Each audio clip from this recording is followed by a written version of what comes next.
Hello everyone, তোমালোকক আমাৰ YouTube channel honest লাৰ্ণাৰৰ অন্য এটি গুৰুত্বপূৰ্ণ ভিডিঅলৈ স্বাগতম জনাইছো। আমি এইখন ভিডিঅৰ জৰিয়তে দশম শ্ৰেণী সাধাৰণ গণিতৰ অনুশীলনী 3.3 এক নম্বৰ প্ৰশ্নৰ পৰা আলোচনা আগবঢ়িম। সোৱা প্ৰশ্নটো এতিয়া প্ৰশ্নলৈ যোৱাৰ আগতে তোমালোকে যে নতুন নতুন চেনেলত আহিছা তোমালোকে সাবস্ক্ৰাইব কৰি বেল আইকনটো ক্লিক কৰি দিবা। এতিয়া প্ৰশ্নটো সোৱা এক নম্বৰ প্ৰশ্নটো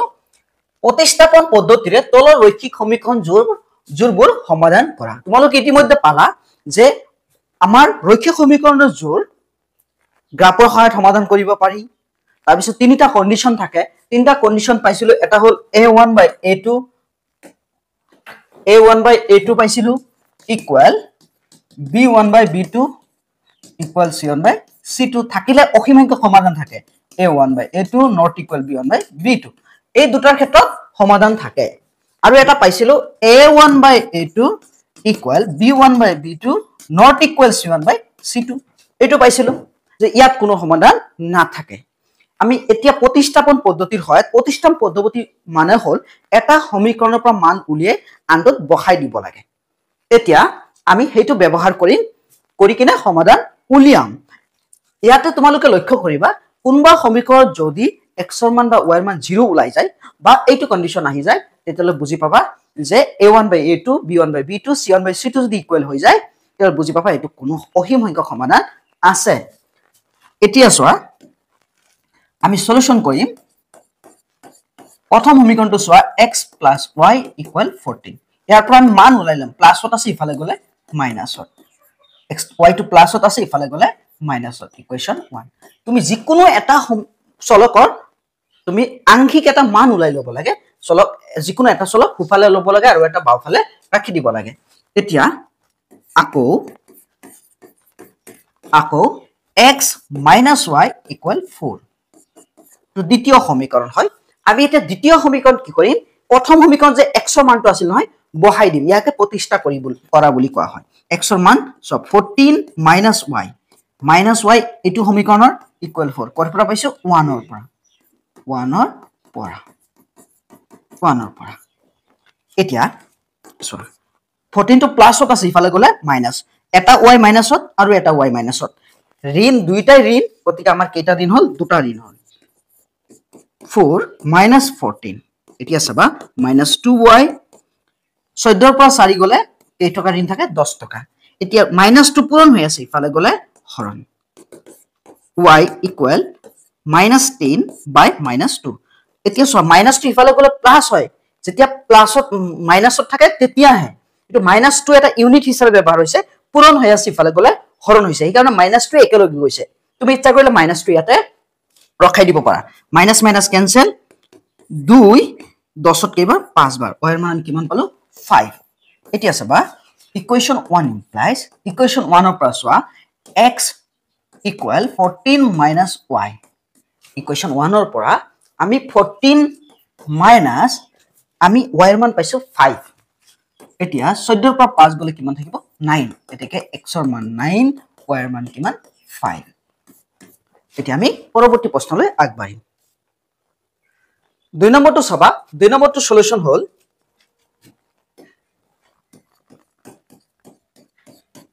s - t = 6 আছে 3 হ'ব। এতিয়া চাবা আমি s ৰ মানটো উলাই লম। ইয়াতে চলক s আৰু t যিকোনো হ'ব পাৰে, ইংৰাজী বৰ্ণমালা সৰু ফালা আখৰ। এতিয়া কেতিয়াবা ডাঙৰ ফালৰ ব্যৱহাৰ হয়, কেতিয়াবা মাইনাসত আছে ইফালে গলে প্লাসত 3 + t মাইনাসত আছিল ইফালে আহিলে প্লাস। এটো ইকুৱেশন 1। সেকেন্ড ইকুৱেশন পাতিম আকৌ চোৱা s/3 + t/2 = 6। এতিয়া চাবা আমি 3 আৰু 2 ৰ লসাগু লম। 3 আৰু 2 ৰ লসাগু কিমান আছিল আমাৰ 6। 3 6 ত কেইবাৰ 2 বাৰ 2s প্লাস 2 6 ত কেইবাৰ 3 বাৰ 3 পূৰণ 3 6। এতিয়া চাবা 2s + 3t = 6 আমাৰ কি হৈ আছে হৰণ, ইফালে গলে পূৰণ। 6 6 গুণ 36 36। 2 * s ৰ মান আমি ইকুৱেশন 1 ত কিমান পাইছো 3 + t + 3t = 36 কৰ পৰা পালো 1 ৰ পৰা। এতিয়া পূৰণ কৰি দিয়া 2 3 গুণ 6 2t + 3t = 36। 2t আৰু 3t দুইটাই প্লাছত আছে আমাৰ কিমান হ'ব 5t সন্মুখত লিখিছো হেকাৰণে প্লাস দিয়া নাই এতিয়া 36 টো ইফালে আছে 6 টো প্লাছত আছে ইফালে গলে মাইনাস হয় এতিয়া চাবা 5 পূৰণ হৈ আছে ইফালে আহিলে কি হ'ব হৰণ t অকলে থাকি যাব 5 তলত বহিব 36 ৰ পৰা 6 গুছি গলে 30 থাকিব এতিয়া t 5 30ত কেবাৰ 6 বাৰ আমি t ৰ মান কিমান পালো 6 এতিয়া ইকুৱেশন 1 ইমপ্লাইজ কৰিম আমি যেটো প্ৰতিষ্ঠা কৰিছিলো ইকুৱেশন 1 দি কিনে আমি t ৰ মানটো উলাইছিলো এতিয়া আমি কি কৰিম সোৱা ইমপ্লাইজ মানে ইকুৱেশন 1 ৰ পৰা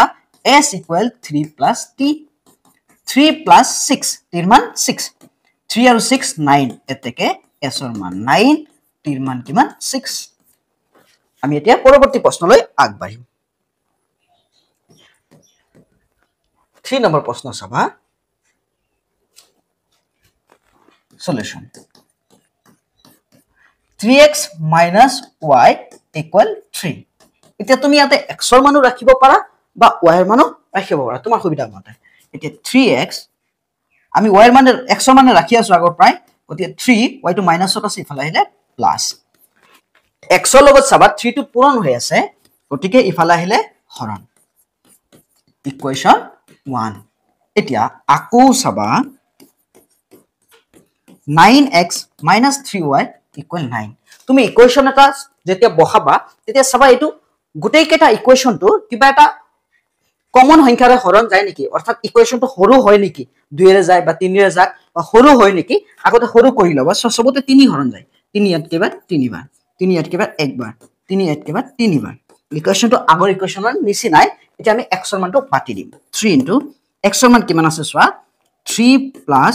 y / 3 এতিয়া -y = 3 কৰপৰা পাইছো ইকুৱেশন 1 ৰ পৰা 3 তলত আছে ওপৰত আছে কেনসেল হ'ব বা 3 3ত একবাৰ যাব 1 * 3 3 y -y = 3 সো এতিয়া 3 প্লাসত আছে ইফালৰ পৰা সোৱা y ৰ পৰা y গলে 0 3 প্লাসত আছে ইফালে আহিলে মাইনাস = 0 0 = 0 অৰ্থাৎ সমীকৰণটো সোৱা আমাৰ যেটো কন্ডিশন সেই কন্ডিশনটো হল a1 / a2 b1 / b2 c1 / c2 অৰ্থাৎ ৰেখাবোৰ পৰস্পৰ মিলি গৈছে এতিয়া এই কন্ডিশনৰ ক্ষেত্ৰত চাবা লিখাটো আকৌ লিখি দি আছো y - 3 = 0 3 - 3 = 0 0 = 0 এতিয়া এই কন্ডিশনটো থাকিলে তেনে হলে এটাকে অসীম সংখ্যক সমাধান আছে অসীম সংখ্যক সমাধান আছে আমি এটা সমাধান উলাব নোৱাৰো এটা আমি সমাধান উলাবলৈ হলে বক্স পাতিব লাগিব যেনেকৈ আমি গ্ৰাফত কৰিছিলো তেনেকা সমাধান উলাব লাগিব এতিয়া পৰৱৰ্তী প্ৰশ্নলৈ আগবাঢ়িম 4 নম্বৰ প্ৰশ্ন চাবা দশমিকত আছে দশমিকত থাকিলে ভয় নকৰিবা যেনেকৈ প্ৰতিস্থাপনৰ ফৰ্মুলা সেইমতে তুমি পাতি দিবা দশমিকত থাকক ভগ্নাংশত থাকক ৰুটত থাকক কোনো কথা নাই খালি চাবা ইকুৱেশনটো আগতে সিম্পল কৰা যায় না নাই ছুটি কৰা যায় না নাই 0.2x + 0.3y = 13 প্ৰথম সমীকৰণ এতিয়া 0.2x আমি x ৰ মানে সচৰাচৰ উলাও গতি x ৰ মানে উলাম 1.3 প্লাসত আছে ইফালে আহিলে মাইনাসত এতিয়া সো 0.2 পূৰণ হৈ আছে ইফালে গলে কি হ'ব হৰণ 1.3 - 0.3y / 0.2 ইকুৱেশন 1 আকৌ চাবাচোন আমাৰ কি সমীকৰণটো দিয়া আছে আমাক দিয়া আছে 0.4x + 0.5y = 2.3 এতিয়া 0.4x ৰ মান আমি কিমান পাইছো 1.3 - 0.3y 0.2 plus 0.5y = 2.3 এতিয়া চাবা আমি কৰ পৰা পাতিছো ইকুৱেশন 1 ৰ পৰা 0.2 সো এটাৰ আগত দশমিক ইয়াতো এটাৰ আগত দশমিক এতিয়া সেম আছে গতিকে দশমিক এটাৰ আগত কেনসেল যাব 2 4 কেবাৰ 2 বাৰ অৰ্থাৎ ইয়াৰ লগত 2 যদি পূৰণ কৰা তেতিয়া হলে আমি 0.4 পাম পূৰণ কৰি দিয়া এতিয়া 2 3 × 6 2 × 2 2.6 minus 2 3 × 6 0 2 9 × 0 y plus 0.5y = 2.3 2 হয় 2.3 3 টো ডাঙৰ কে দি আছো 3 এতিয়া চাবা minus 0.6y plus 0.5y এতিয়া 6 ৰ পৰা 5 গুছি গলে দশমিকৰ পিছত 1 নম্বৰত আছে দশমিকৰ পিছত 1 নম্বৰত আছে কি থাকে 1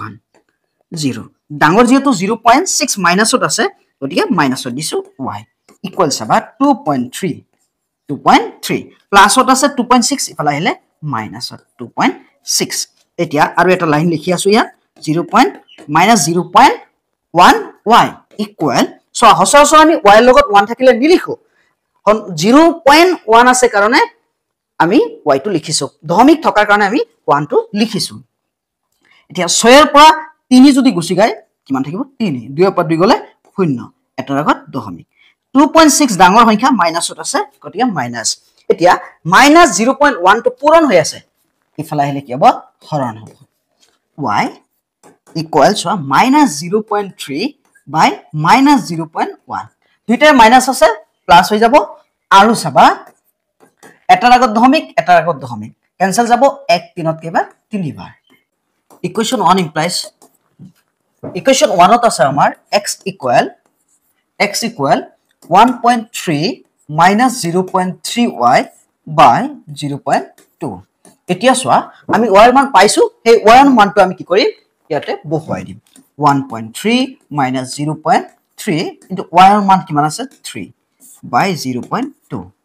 এতিয়া 1.3 minus 3 3 গুণ কিমান 9 3 0 গুণ 0 এটাৰ আগত দশমিক এতিয়া চাবা 0.2 এতিয়া 3 পৰা 9 না যায় এক ধাৰ পৰা 13 পৰা 9 গলে কিমান থাকিব 4 এটা 0 থাকিল 0 পৰা 0 গলে 0 দশমিক 0.2 সো ইয়াতো এটাৰ আগত দশমিক ইয়াতো এটাৰ আগত দশমিক উঠি যাব 2 4 ত কেবাৰ 2 বাৰ এতিয়া আমি x ৰ মান কিমান পালো 2 y ৰ মান কিমান পালো 3 এতিয়া বলা আমি পৰৱৰ্তী প্ৰশ্নলৈ আগবাঢ়ো 5 নম্বৰ প্ৰশ্নটো চাবা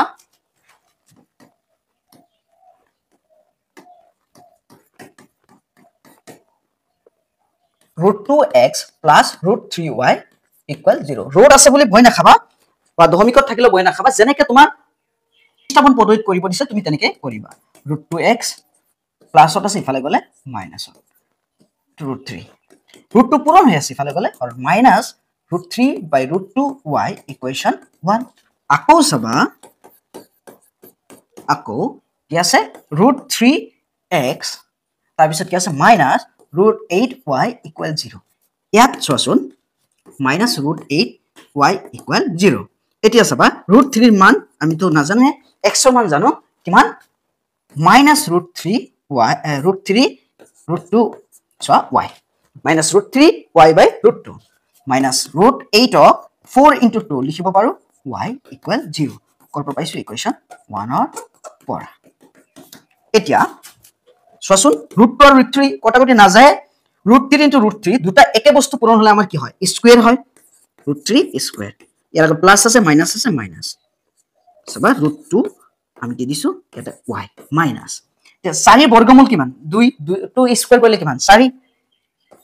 2y equal 0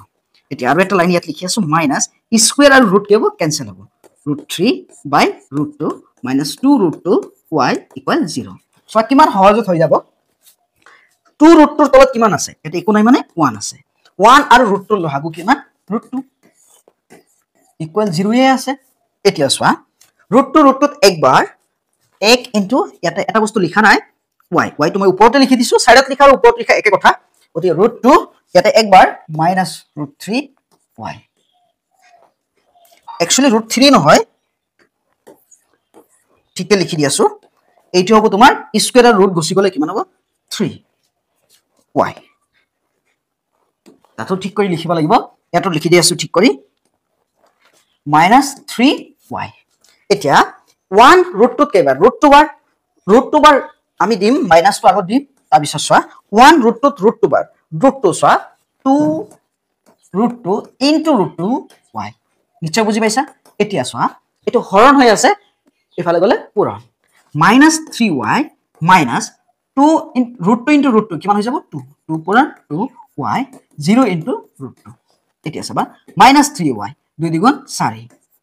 শূন্য লগত পূৰণ কৰিলে শূন্যই হ'ব এতিয়া -3y - 4y - 7y = 0 হাতটো কি হৈছে পূৰণ হৈ আছে -7y গতিকে -7 টো ইফালে আহিব হৰণ হ'ব এতিয়া সোৱা y শূন্যত কেবাৰ শূন্যবাৰ শূন্যটো মাইনাছত থাকক প্লাছত থাকক একে কথা এতিয়া আমি কি কৰিম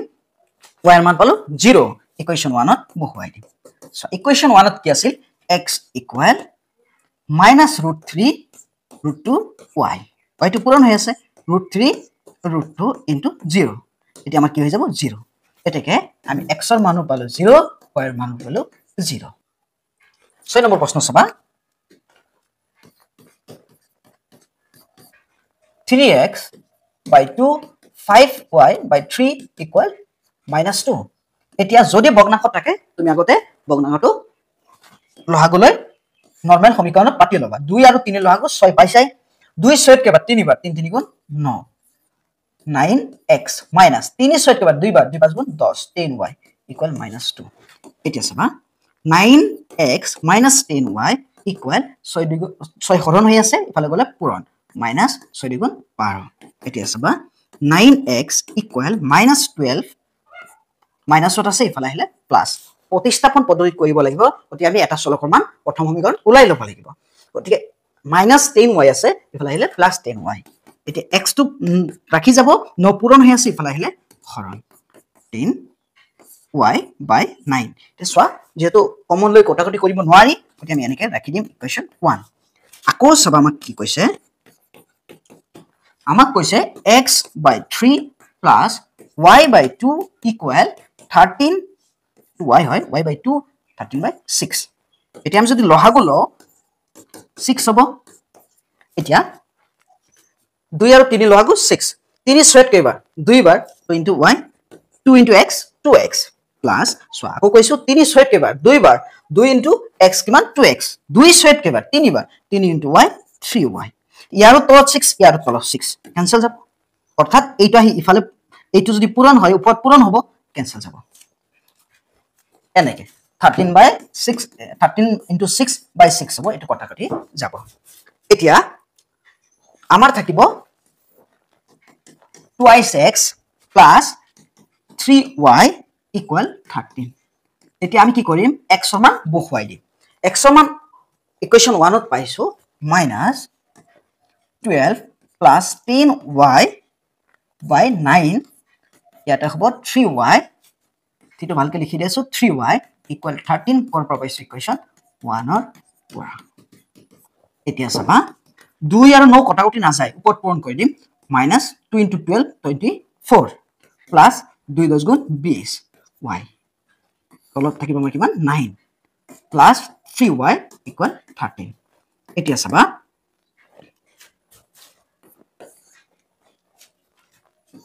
ইয়াৰ তলত কিমান আছে একো নাই মানে 1 9 আৰু 1 ৰ লহাগু কিমান 9 আৰু 1 ৰ লহাগু 9 9 9 ত একবাৰ 24 plus 20y এতিয়া সব প্লাস আছে ইয়াত প্লাস দিছো 1 নোট কেবাৰ 9 বাৰ 9 3 গুণ 27 y equal 13 এতিয়া সব -24 plus 20 প্লাসত আছে 27 প্লাসত আছে 47 দুইটা প্লাস কৰি দিলে 47y হৰণ আছে ন ইফালে গলে পূৰণ 3 9 গুণ 27 7 7 থেকে 2 9 1 গুণ 9 আৰু 2 কিমান 11 এতিয়া 24 মাইনাসত আছে ইফালে গলে প্লাস 47y 117 plus 24 47 পূৰণ হৈ আছে ইফালে গলে হৰণ 1 1 ৰবা প্লাস কৰি দিও আমি মইখিনি মুছি দি আছো 4 আৰু 7 11 1 হাতত থাকিল 1 2 আৰু 1 3 হাতত 1 4 47 পূৰণ হৈ আছে ইফালে আহিলে হৰণ এতিয়া চাবা যেহেতু 1 আছে 7 3 গুণ 21 গতিকে আমি 47 into 3 কৰি চাম 7 7 গুণ 7 3 গুণ 21 7 7 গুণ নহয় 7 3 গুণ 21 ৰ 1 হাতত থাকিল 2 3 4 গুণ 12 আৰু 2 কিমান 14 141 অৰ্থাৎ 47 141 ত কেৱল 3 বাৰ আমি এতিয়া কি কৰিম y ৰ মান পালো 3 এটা ইকুয়েশন 1 ইমপ্লাইজ কৰি x ৰ মান উলাম ইয়াতে কৰি আছো আমি ইকুয়েশন 1 ইমপ্লাইজ এতিয়া সোৱা ইকুয়েশন 1 ত আছিল x equal -12 plus 10y by 9 minus 12 plus 10 y এর মান আমি পাইছো কিমান 3 by 9 minus 12 plus 3 দুগুণ 30 9 এতিয়া সাবা 30 ৰ পৰা 12 গলে কিমান থাকে 18 9 9 18 কেবাৰ 2 বাৰ এতেকে x ৰ মান 2 আৰু y ৰ মান কিমান y ৰ মান আমি পাইছো 3 তোমৰা নিশ্চয় বুজি পাইছা আমাৰ অকখিনি এইখিনি আছিল যদি ভিডিওটো বুজি পাইছা লাইক কৰিবা শেয়াৰ কৰিবা আৰু পৰৱৰ্তী ভিডিওৰ লিংকটো ডেসক্ৰিপচন দি দিম তোমালোকে চাই লবা